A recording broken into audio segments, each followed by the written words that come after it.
the hook. The crystal tumbler shattered against Frank Morrison's left temple with the sharp crack of expensive Waterford meeting bone. Blood welled immediately, a crimson line tracing down his weathered cheek as 300 pairs of eyes fixed on Hollywood's most unshakable man. Frank didn't flinch, didn't raise his hand to the wound, didn't even turn to look at Tommy Castellano, who swayed 10 feet away, his face twisted with 20 years of accumulated rage. "You fraud!" Tommy's voice cut through the ballroom like a rusty blade. "You goddamn fake! Show them who you really are!" The crowd pressed back instinctively, creating a widening circle around the two men. Studio executives clutched their martinis, starlets gasped behind manicured fingers, and reporters sensed the story of a lifetime unfolding before their eyes. At the far end of the room, a waiter quietly set down his tray and slipped toward the kitchen. Someone would need to call the police. Frank Morrison stood perfectly still in his tailored black tuxedo, blood now staining his white shirt collar. His steel-gray eyes remained fixed on some distant point beyond Tommy's shoulder, as if he were gazing across a vast western landscape instead of the opulent ballroom where Hollywood's elite had gathered to celebrate the rap of Sunset Ridge, his latest picture. 20 years, Tommy continued, his voice breaking. 20 goddamn years, and you don't even recognize me, do you? Something flickered across Frank's weathered features, a shadow of recognition perhaps, or merely the play of chandelier light. He was 58 years old, built like the ranchers he portrayed on screen, tall, broad-shouldered, with hands that spoke of honest work even though they'd never held anything heavier than a prop colt. 45. His hair, now silver at the temples, caught the light as he finally, slowly, turned to face his accuser. "Son," Frank said quietly, and the single word carried across the silent ballroom with devastating clarity. Tommy's face crumpled for just an instant before hardening again.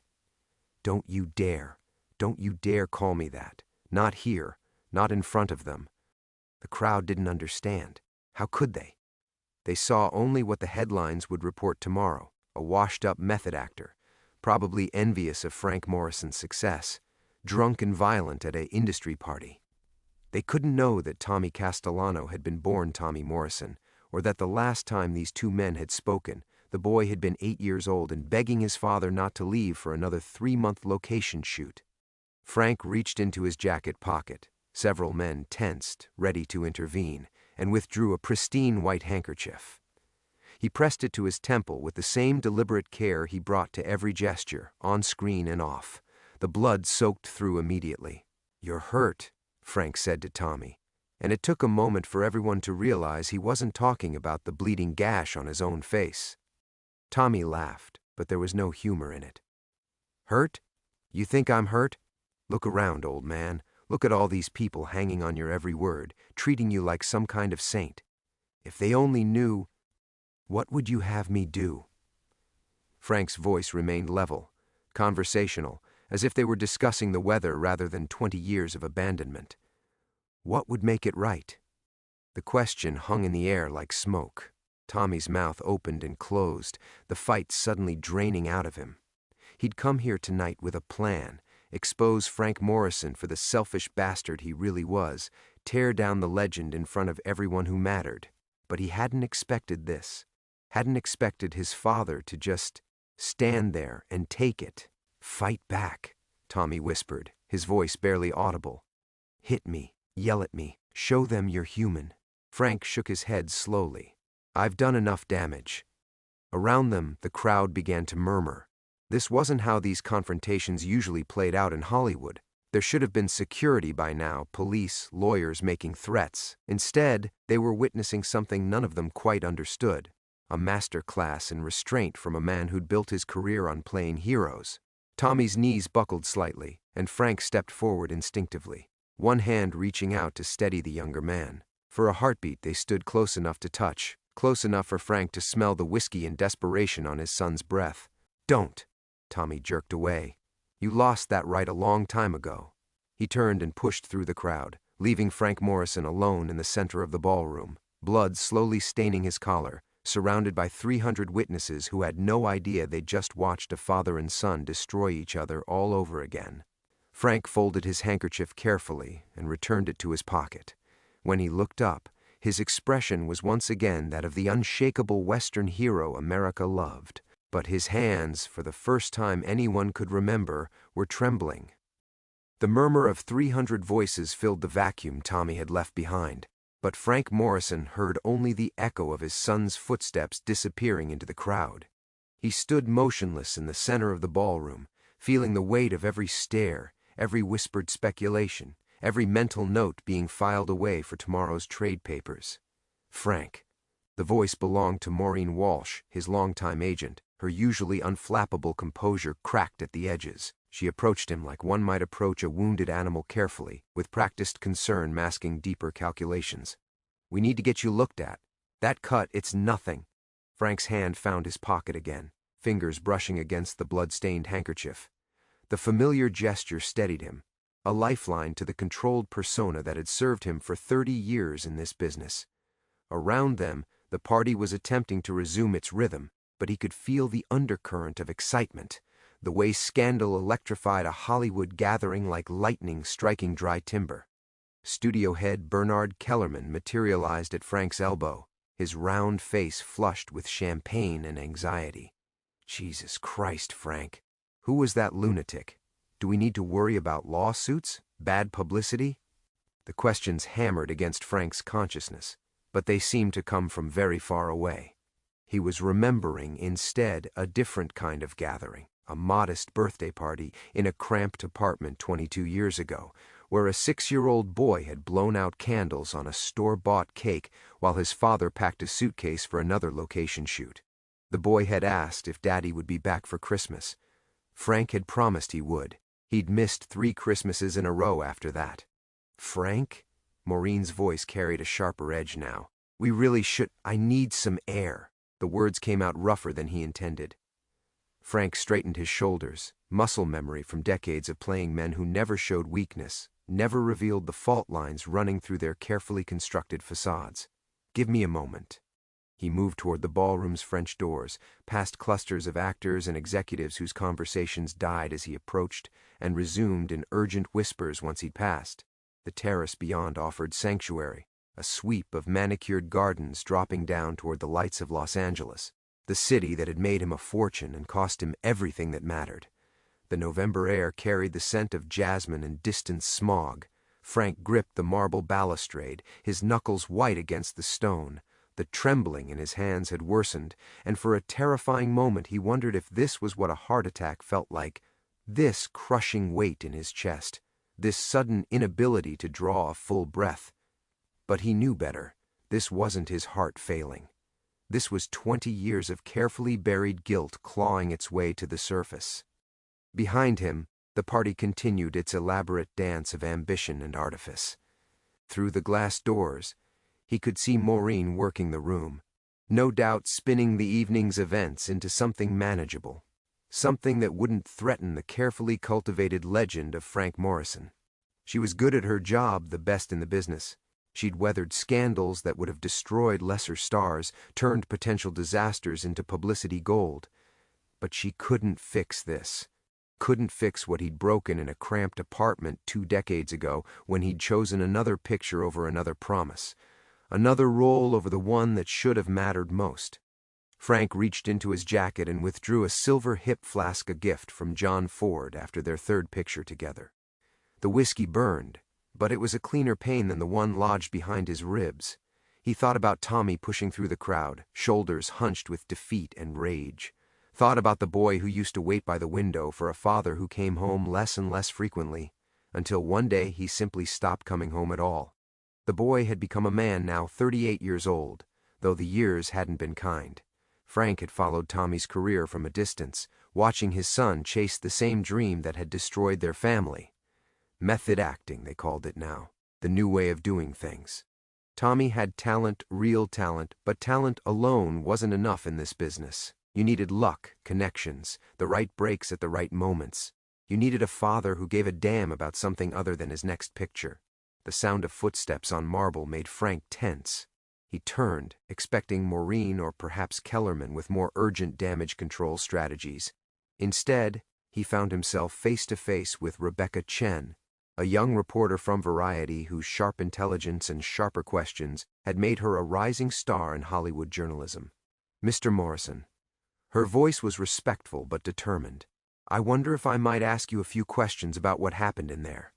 Frank studied her for a long moment, noting the way she held her notebook, the careful distance she maintained, professional courtesies that barely concealed her predatory instincts. In her eyes, he saw the same hunger that had driven his own climb to the top of this merciless industry. "Some other time, Miss Chen." "Of course."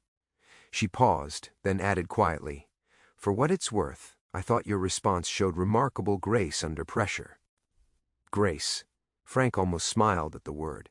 If she only knew how little grace there had been in any of it, the years of absence, the broken promises, the slow dissolution of everything he should have protected. As Rebecca disappeared back into the ballroom, Frank Morrison stood alone on the terrace, bleeding slowly into his collar, while Los Angeles glittered below him like a field of fallen stars. He was about to return inside when he heard his name called from the garden below. "Mr. Morrison?" Frank looked down to see a bellhop from the hotel's front desk, crisp uniform immaculate despite the late hour.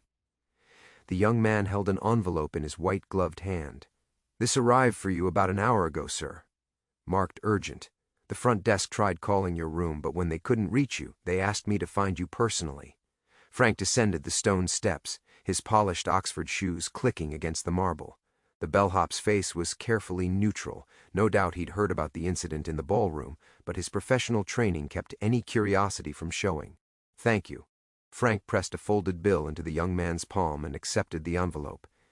His name was written across the front in careful script, but it was the return address that made his breath catch: Shady Grove Sanitarium, Pasadena, California.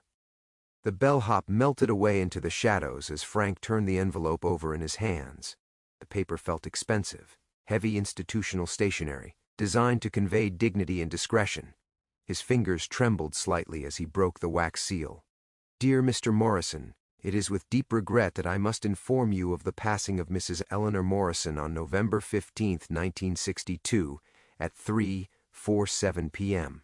In accordance with her final wishes, we have delayed notification to allow for private arrangements. Your former wife left specific instructions regarding her personal effects and a sealed letter to be delivered to you personally.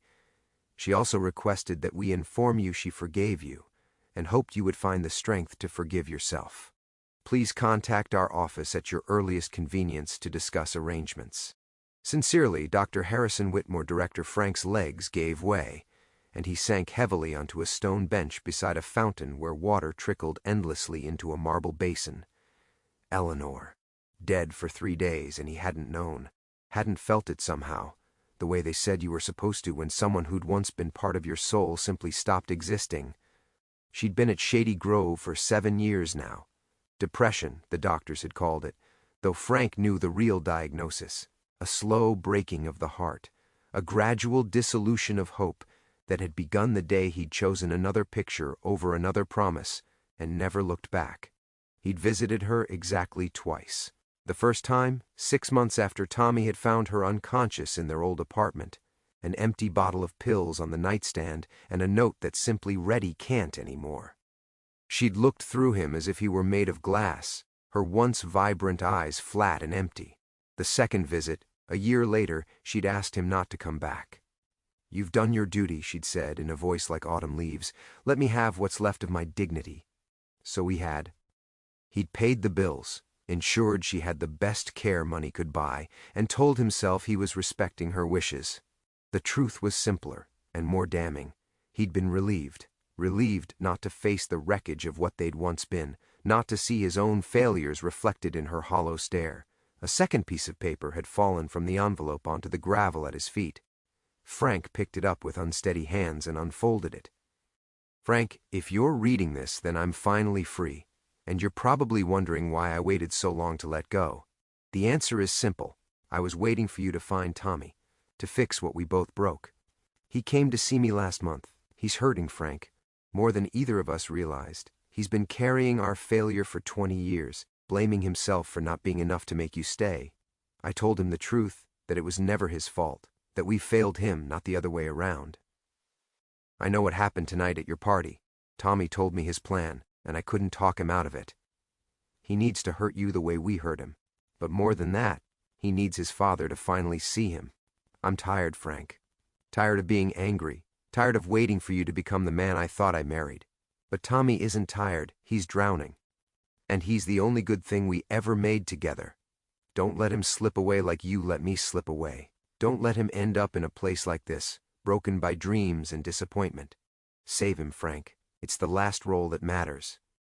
Eleanor Frank Morrison sat alone in the garden, Hollywood's most beloved star, holding the words of a dead woman while his son's desperate act finally made terrible sense.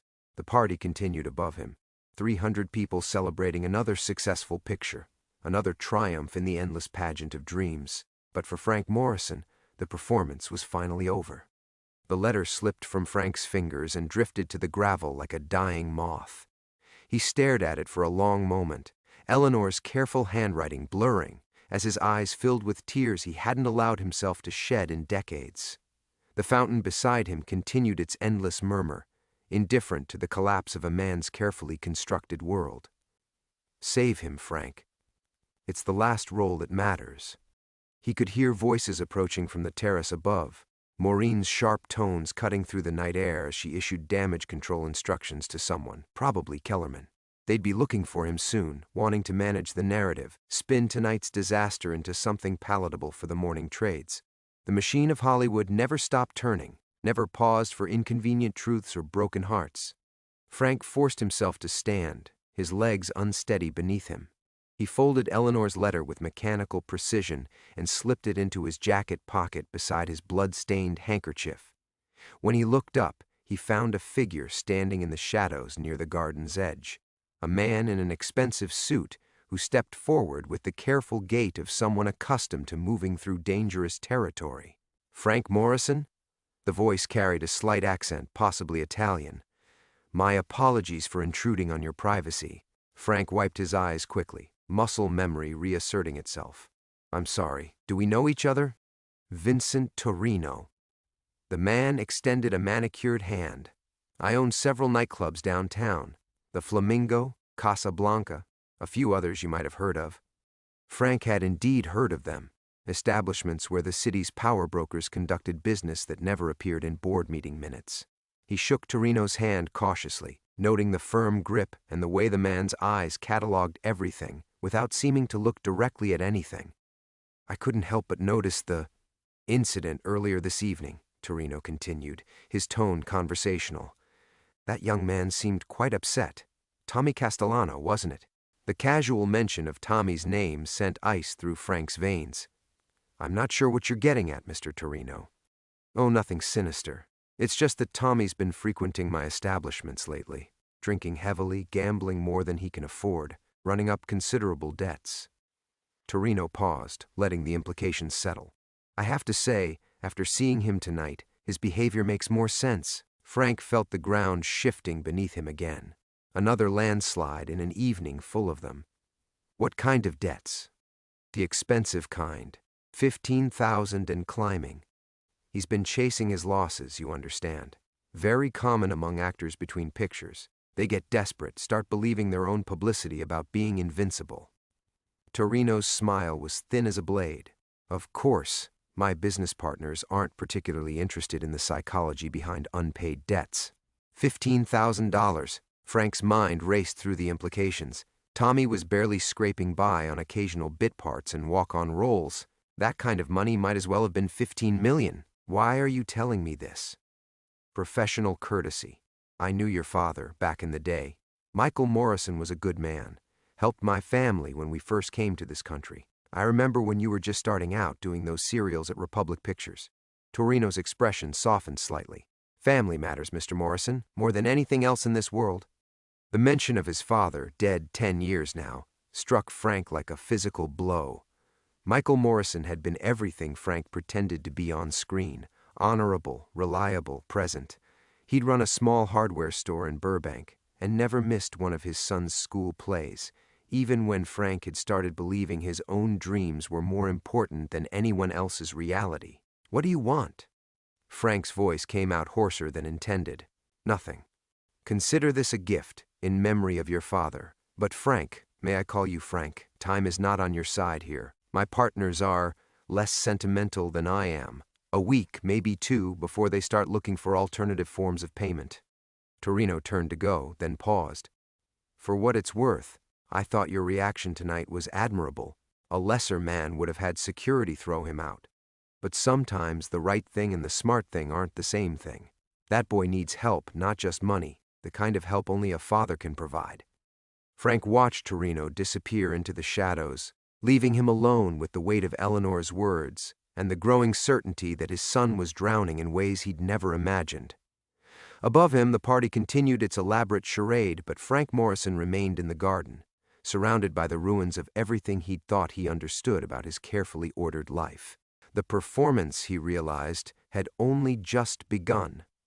Frank Morrison stood in the garden shadows for what felt like hours, though the Beverly Hills Hotel's ornate clock tower showed only 20 minutes had passed since Torino's departure. The gangster's words echoed in his mind, a week, maybe two, each repetition tightening the vice that seemed to be closing around his chest. $15,000. In his world, it was lunch money, a tip for his stunt coordinator. In Tommy's world, it was a death sentence. The sound of approaching footsteps made him straighten, but instead of Maureen's clicking heels, he heard the deliberate gait of dress shoes on gravel. A figure emerged from the darkness. A tall man in his 60s, silver-haired and distinguished, moving with the careful precision of someone who'd spent decades navigating Hollywood's treacherous waters. "Hello, Frank?" Frank's blood turned to ice water. Jesus Christ, Charlie. Charles Castellano looked older than his 64 years, the kind of weathered handsomeness that had served him well during his own brief acting career in the 30s. He'd been a second-tier leading man then, good enough for B pictures, but lacking the indefinable quality that separated stars from mere actors. Now he was one of the most powerful agents in Hollywood, the man who could make or break careers with a single phone call. He was also Tommy's uncle, Eleanor's brother, the man who'd threatened to destroy Frank's career if he ever came near his family again. "You son of a bitch," Charlie said quietly, his voice carrying the kind of controlled fury that Frank had only heard in his own performances. 20 years I've waited for this moment." Frank took an involuntary step backward, but Charlie followed, closing the distance between them with predatory intent. "Charlie, I can explain." "Explain what?" "How you abandoned my sister when she needed you most? How you left your son to fend for himself while you played cowboy for the cameras?" Charlie's composure cracked slightly, revealing the rage beneath. "Do you know what Eleanor looked like the last time I saw her? Like a ghost, Frank. A fucking ghost with dead eyes and needle tracks on her arms from all the treatments." The words hit Frank like physical blows. He'd known Eleanor was receiving treatment, but he'd chosen not to ask for specifics, not to dig too deeply into the reality of her condition. Another failure, another willful blindness that had let him sleep at night while his family disintegrated. "I paid for her care," Frank said weakly. "The best facility—" "Your money." Charlie's laugh was bitter as winter wind. "Your goddamn money, like that could fix what you broke. You know what she told me before she died? She said she'd been waiting for you to visit, just once more. Waiting for you to show up and prove you still cared enough to try." Frank felt something crucial break inside his chest, a snapping sensation like rigging cables giving way under too much strain. "She told me not to come. She said she was protecting what was left of her pride, you selfish bastard. She was dying inside that place, and she still couldn't bear the thought of you seeing her that way." Charlie stepped closer, and Frank could smell bourbon on his breath, see the red-rimmed eyes that spoke of recent tears. But Tommy, Christ, Tommy kept hoping, kept believing maybe his famous father would remember he existed. The garden seemed to tilt around Frank, reality reshaping itself into something far more terrible than he'd imagined. "I didn't know he was struggling. The debts, the gambling—" "Of course you didn't know. You never bothered to look." Charlie pulled a cigarette from his jacket with shaking fingers, struck a match that illuminated his face in harsh planes of light and shadow. "You want to know what your boy's been doing for money, besides the poker games and the ponies? He's been taking jobs from people like Torino, collection work, muscle for hire, my nephew, Eleanor's son, breaking kneecaps for bookies because his father couldn't be bothered to acknowledge his existence. The words hit Frank like a succession of sledgehammer blows. Tommy, gentle Tommy who used to cry over injured birds, using his fists to intimidate desperate men. The boy who'd once asked if heroes were real, becoming everything Frank had spent his career pretending to stand against. "He came to me last month," Charlie continued, his voice dropping to a whisper.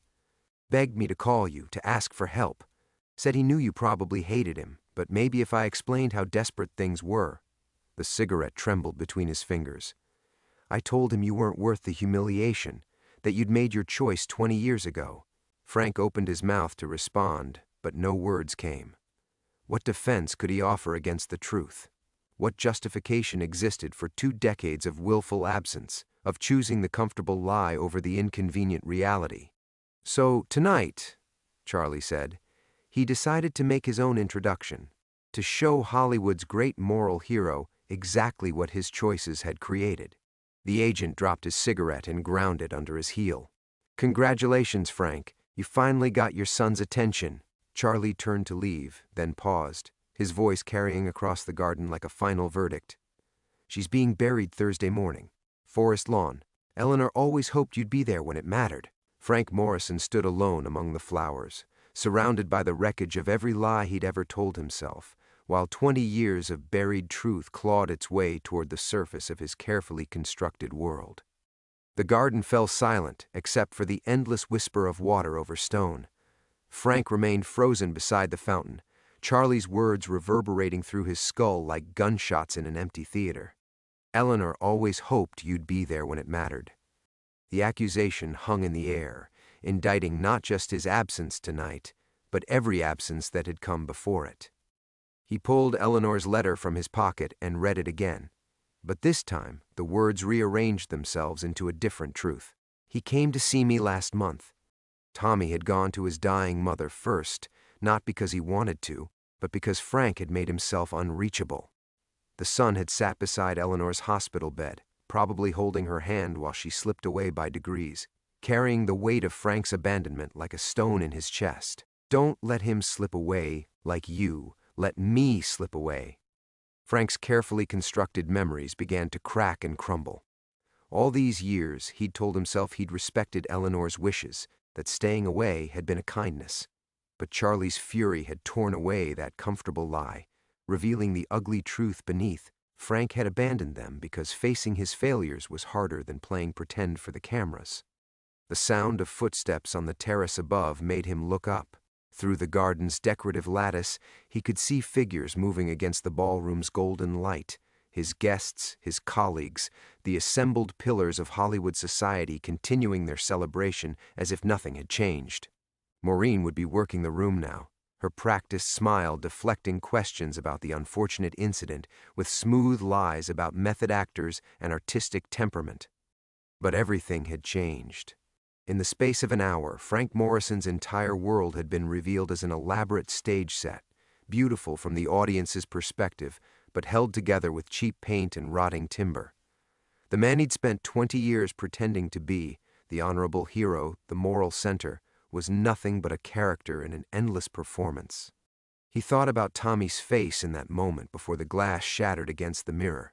Not just rage, but something deeper, recognition. Tommy hadn't thrown that glass to humiliate a stranger. He'd thrown it to wound his father, to force Frank to see what his choices had created. The abandoned boy had become a man who broke kneecaps for gamblers and drank away his pain in Vincent Torino's nightclubs, and Frank had been too busy polishing his image to notice. "I told him you weren't worth the humiliation." Charlie's words cut deepest because they carried the weight of earned authority. Eleanor's brother had watched Frank's rise to stardom from the beginning, had seen him transform from the earnest young actor who'd promised to love and protect his family into the calculating star who'd chosen fame over fatherhood. Charlie had been there to pick up the pieces when Frank walked away, probably helping to pay Tommy's rent and listening to Eleanor's late-night phone calls when the loneliness became unbearable. The letter in Frank's hands felt suddenly heavy, weighted with implications he'd been too self-absorbed to understand. Eleanor had known about Tommy's plan tonight. She'd tried to talk him out of it, but she'd also understood why he needed to do it. Her son required more than money or fame. He needed his father to finally see him, to acknowledge the damage that 20 years of neglect had caused. Frank closed his eyes and tried to remember the last real conversation he'd had with Tommy, not the awkward encounters at industry events where they'd exchanged pleasantries like polite strangers, but an actual father-son moment when Frank had looked into his boy's eyes and asked how he was doing. The memory refused to surface because it had never existed. Even when Tommy was small, Frank had been mentally rehearsing lines, calculating career moves, treating his own family like background players in the epic drama of his ascension. Save him, Frank. It's the last role that matters. Eleanor's final request wasn't really about Tommy, Frank realized. It was about salvaging whatever remained of Frank's humanity. She was offering him a chance at redemption, but only if he could find the courage to step away from the spotlight and become the father he should have been from the beginning. A week, maybe 2. That's how long Tommy had before Torino's partners lost patience with mounting debts and unfulfilled promises. Frank could write a check tomorrow morning and make the financial problem disappear, but the deeper damage would remain. 20 years of accumulated hurt couldn't be healed with money. It would require Frank to do something he'd spent his entire career avoiding: reveal his true self, admit his failures, and accept that his greatest performance had been his most devastating lie. The party continued above him, but Frank Morrison remained in the garden, finally understanding that tonight's confrontation hadn't been an ending but a beginning. His son had thrown more than glass at that mirror. He'd thrown down a challenge that would determine whether Frank Morrison, the man, could finally become worthy of the hero he'd pretended to be. Frank pulled himself up from the fountain's edge, Eleanor's letter still clutched in his trembling fingers. The party above continued its elaborate masquerade, but he could no longer be part of that performance. Not tonight. Not anymore. He climbed the garden steps with the deliberate pace of a man walking to his execution, each footfall echoing his heartbeat against stone. The terrace door stood open like a mouth waiting to swallow him back into the glittering lie of his public life. But instead of entering, Frank pressed himself against the wall beside the doorframe, hidden in shadow, watching the scene unfold inside. Maureen held court near the bar, her practiced smile never wavering as she fielded questions about Tommy's outburst. "Method actors, you know how they are," she was saying to a cluster of studio executives. Frank was magnificent, really. Turn the other cheek like the Christian gentleman he is. The words made Frank's stomach turn. Even now, his publicist was spinning the evening's catastrophe into another chapter of the Frank Morrison mythology. The unflappable hero, gracious even in the face of unprovoked assault. She'd probably have the story in tomorrow's trades. Another anecdote about Hollywood's most beloved leading man. "Excuse me, Mrs. Morrison?" Frank recognized the voice. Jack Kellerman from Variety, his notebook already in hand. "Is it true the young man claimed to be related to your husband? Some of the guests are saying—" "Nonsense," Maureen cut him off smoothly. "Just a disturbed individual looking for attention. You know how these types gravitate toward successful people, trying to claim some connection." Frank closed his eyes, feeling each lie like a physical blow. His wife was erasing Tommy from existence with the same efficiency she'd used to manage every other inconvenient truth in their marriage. How many times had she performed this same dance, protecting the Frank Morrison brand from the messy reality of Frank Morrison the man? A hand touched his shoulder, and Frank spun around, expecting another confrontation. Instead, he found himself face to face with Ben Crawford, his longtime stunt coordinator. The older man's weathered features were creased with concern. "You okay, boss? You look like you've seen a ghost." Frank almost laughed at the accuracy of that assessment. Something like that. Ben studied him with the keen eye of someone who'd spent 30 years watching actors hide behind masks. That boy in there, before security hauled him away, he had your eyes, Frank. Same green, same fire behind them. The observation hit Frank like a physical blow. Of course Ben would notice. The man had worked with Frank since his early serial days, had watched him transform from an earnest young actor into Hollywood royalty. Ben had probably seen Tommy around the studio lots over the years, doing bit work and background roles, and wondered about the resemblance. "Ben, none of my business," the older man said quietly. "But I've got kids of my own, and I know what regret looks like." He glanced toward the ballroom where Maureen continued her damage control. "Sometimes the bravest thing a man can do is stop pretending to be brave." Ben melted back into the shadows, leaving Frank alone with the weight of truth. Through the doorway, he could see Walter Harrison approaching Maureen, his expression grim. The studio head would want answers. Real answers, not publicity-friendly deflections. Iron Will Morrison was scheduled to start shooting in 6 weeks, and any scandal that threatened the film's success would be met with swift, ruthless action.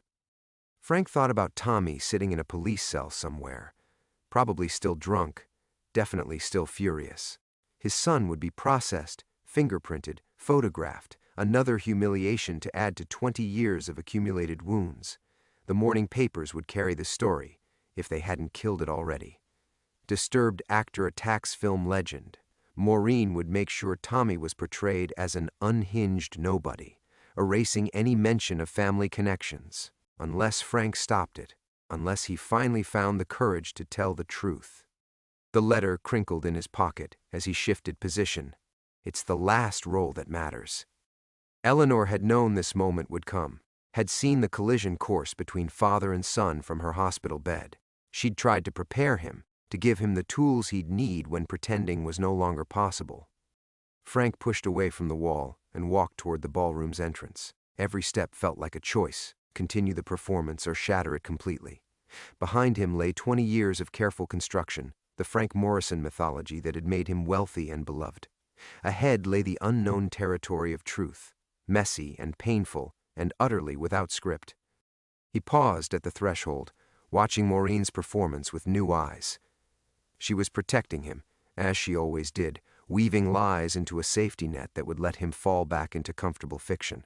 All he had to do was walk inside, smile at the reporters, and let her erase Tommy from existence. Frank Morrison took a deep breath and stepped into the light, finally ready to stop being the hero long enough to become a father.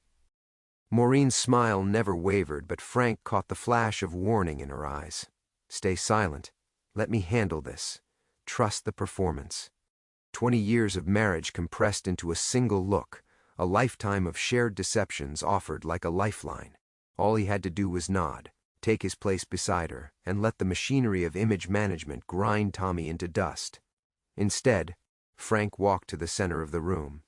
"Ladies and gentlemen," he said, his voice carrying that familiar authority that had commanded attention in 100 films, "I owe you all an explanation." Walter Harrison stepped forward, his studio head instinct screaming danger. "Frank, perhaps we should discuss this privately." "The young man who disrupted our evening," Frank continued, ignoring the interruption, "is my son." The words hung in the air like smoke from a gunshot. Frank felt the room's energy shift, felt the careful architecture of his public persona beginning to crumble. Maureen's face went pale beneath her makeup, and Jack Kellerman's pencil froze above his notepad. "Tommy Castellano," Frank said, each word deliberate as a nail driven into a coffin. "Born Thomas Morrison 24 years ago, son of Eleanor Morrison, who died 3 days ago from cancer." The silence deepened, becoming something almost tangible. Frank could feel decades of careful construction collapse around him, could sense careers recalculating and alliances shifting in real time. But for the first time in 20 years, he felt like he was standing on solid ground. "I abandoned them," he continued, his voice steady as scripture. "Chose this life, this career, over the family I'd promised to protect. Eleanor raised our boy alone while I played heroes for the cameras. She died alone while I celebrated my latest contract." Maureen finally found her voice. "Frank, you don't know what you're saying. I know exactly what I'm saying." He turned to face his wife, seeing clearly for the first time the woman who'd helped him perfect the art of beautiful lies. "I'm saying our marriage has been a performance, Maureen. A 20-year run playing the perfect Hollywood couple." The room erupted in whispers, but Frank pressed on, his voice cutting through the noise like a blade. "Tommy came here tonight to force me to see what I'd created. A boy who grew up believing his father chose strangers over his own son. A man who breaks bones for bookies because he never learned he was worth more than that." Charlie Brennan stood near the back of the room, his agent's face unreadable. But Frank caught something in his former brother-in-law's eyes: surprise, perhaps even respect. Charlie had waited 20 years for this moment, for Frank to finally acknowledge the wreckage he'd left behind. "I failed as a father," Frank said, his voice growing stronger with each confession. "I failed as a husband to the woman who gave me everything. I've spent 2 decades building a reputation based on honor and integrity, while abandoning every real obligation I ever had." Walter Harrison tried once more to salvage the situation. "Frank, think about what you're doing. Iron Will starts production in 6 weeks. The studio invested in a lie," Frank said flatly. "They invested in a man who doesn't exist." He pulled Eleanor's letter from his pocket, unfolded it with reverent care. My real wife wrote me something before she died. She said the last role is the one that matters." The room had become a theater now, with Frank Morrison delivering the performance of his life. But this time, the role was himself: flawed, broken, human. The manufactured hero was dying before their eyes, replaced by something far more dangerous: truth. "I'm withdrawing from Iron Will," Frank announced, the words falling like thunder. "I'm stepping away from all my contracts, all my commitments. I have a son to save and 20 years of damage to repair." Maureen's careful composure finally cracked. "You're destroying everything we've built." "I'm destroying everything he built on the bones of my family," Frank corrected. "You'll be fine, Maureen. You always land on your feet." He folded Eleanor's letter and returned it to his pocket, then looked out over the assembled crowd: producers, directors, agents, the entire machinery of Hollywood power. Many of them looked stunned, others calculating, a few oddly moved by this glimpse of genuine emotion in a town built on beautiful pretense. "Tommy's being held at Beverly Hills Police," Frank said. "I'm going to post his bail, and then I'm going to try to earn back the right to call myself his father." He straightened his shoulders, one last time, the hero's posture that had defined him for decades. "It's the last role that matters." Frank Morrison walked toward the exit, leaving behind the wreckage of his legend and stepping, finally, toward the harder work of becoming a man worthy of his son's forgiveness. Tommy emerged from processing with the careful gait of a man testing his sobriety. His hair was disheveled, his shirt wrinkled, but his eyes were clearer than they'd been in the ballroom. Father and son regarded each other across the booking area's wasteland of bureaucracy, 2 strangers connected by blood and separated by decades of accumulated silence. "Why?" Tommy's voice was hoarse from whiskey and shouting, but the question carried the weight of a lifetime. Frank stood slowly, feeling every one of his 58 years. "Because Eleanor asked me to save you. Because I finally understood that I've been playing a hero while you needed a father." They walked to Frank's Cadillac in silence, the Beverly Hills night air sharp with the scent of orange blossoms and dying dreams. The wrap party would be ending now, Frank realized, guests filtering back to their homes and hotel suites, already crafting the story they'd tell about the night Frank Morrison's legend died in public view. "I saw the trades this morning," Tommy said as they drove through empty streets lined with palm trees and broken promises. "Maureen's people worked fast. Beloved star suffers breakdown following tragic family loss. Very neat, very clean." Frank's hands tightened on the steering wheel. "Maureen always was good at her job." "Protecting your image, you mean? Protecting the lie I paid her to maintain." They ended up at an all-night diner in West Hollywood, the kind of place where faded starlets nursed coffee until dawn and character actors counted their rent money. Frank ordered black coffee and watched Tommy methodically work through a plate of eggs and toast, the careful eating of a man who'd known hunger. "Eleanor used to make me eggs like this," Tommy said without looking up. "Sunday mornings when you were away. She'd tell me stories about the father who was going to come home someday." The words hit Frank like physical blows. She was a better person than I deserved. She was everything I had. Tommy finally met his eyes across the Formica table. "Do you know what it's like, growing up knowing your father chose strangers over you? Every movie poster, every magazine cover, there you were, being everyone's hero except mine." Frank set down his coffee cup with trembling hands. "I told myself I was protecting you both, that the industry would destroy you if they knew about Eleanor, about the life I'd left behind. You were protecting yourself." Yes, the admission came easier than Frank expected. "I was a coward who wrapped his cowardice in noble lies." They sat in silence while the diner's neon sign buzzed overhead like an electric conscience. Through the windows, Frank could see the first pale suggestions of dawn touching the Hollywood hills. Somewhere up there, Maureen was probably fielding calls from Walter Harrison and the studio lawyers, crafting new stories to contain the damage. "Vincent Torino wants his money by Friday," Tommy said quietly. 15,000, plus interest. Frank nodded. "I'll take care of it. And then what? You write me a check and disappear for another 20 years? The question hung between them like a blade. Frank studied his son's face, Eleanor's delicate features hardened by disappointment, green eyes that mirrored his own but carried depths of pain Frank had never known. "I don't know," Frank said finally. "I've spent so long pretending to be someone else, I'm not sure who Frank Morrison really is. But I'd like to find out, with your help if you'll have me." Tommy's laugh was bitter as black coffee. "You want me to teach you how to be my father? I want to learn how to be the man Eleanor thought I could become." The sun was fully up by the time they left the diner, painting the smog-hazed sky in shades of amber and regret. Frank drove Tommy to a modest apartment building in Silver Lake, the kind of place where dreams went to die quietly. They stood beside the car, two men connected by blood but separated by oceans of accumulated hurt. "Eleanor's funeral is Thursday," Tommy said. "St. Mary's in Burbank, 2 o'clock. Frank nodded, understanding this was both invitation and test. "I'll be there." Tommy started toward the building, then paused. "Frank, that thing you said about the last role being the one that matters?" Eleanor used to say something like that. She said the only performance that counts is the one nobody sees. Frank Morrison watched his son disappear into the building's shadows, then drove home through a Hollywood morning that felt different, somehow smaller perhaps, but infinitely more real. The hero was dead, but somewhere in the wreckage a father was learning to breathe.